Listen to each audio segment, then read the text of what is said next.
Hello, so this is another short video, just an example of solving a trig equation that's not basic. So you have to use either trig identities or substitution, things like that.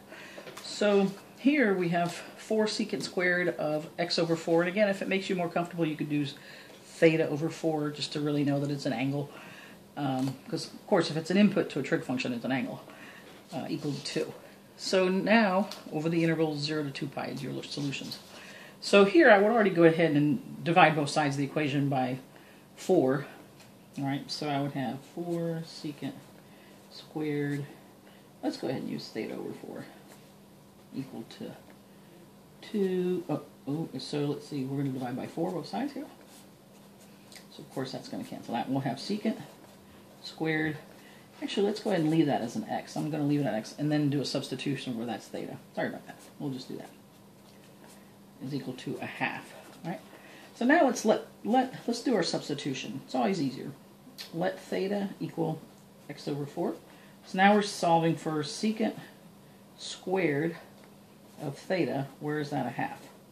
Now, if you know your graphs really well, you'd know already that this is not possible, right? Because the secant is, let's see here if I can, these quick graphs are hard to do very fast. So we know that we have here pi over 2, and here negative pi over 2, right? So all multiples. You're coming in here, and you're like that, right? And this is at 1, and then here, keep going, 3 pi over 2. So you'd have here, right? This is at negative 1, and so on and so forth, right? Oops, that should come up to negative 1 here. All right, so you can tell there's dead space here between, you know, negative and 1 not included, right? So there's nothing there. So of course, there's no way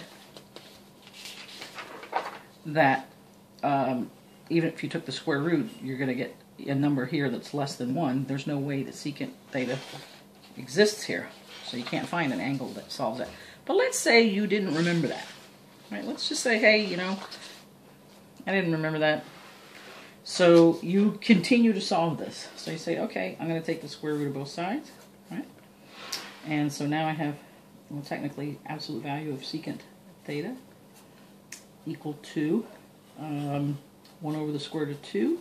And so secant theta equals plus or minus 1 over the square root of 2. Right? And 1 over the square root of 2 is the same thing as square root 2 over 2. Let me just do this as an aside here. So if I have 1 over square root 2 and I rationalize it, I'll get square root 2 over 2. So some books use this form, some use that. It depends on what your book does.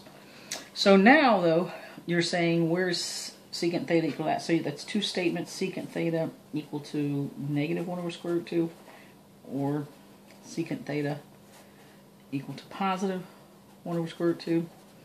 But secant is 1 over cosine. And here 1 over cosine.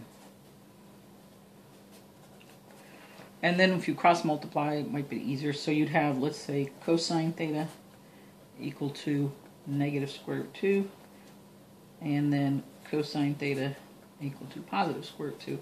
And remember, square root 2 is about 1.4. And hopefully you know that cosine is always between negative 1 and 1, so there's no way it could exceed that. It can't be here 1.4, right? This is about 1.4. So that's impossible. So therefore, no solution, right? Okay. Thanks so much for listening.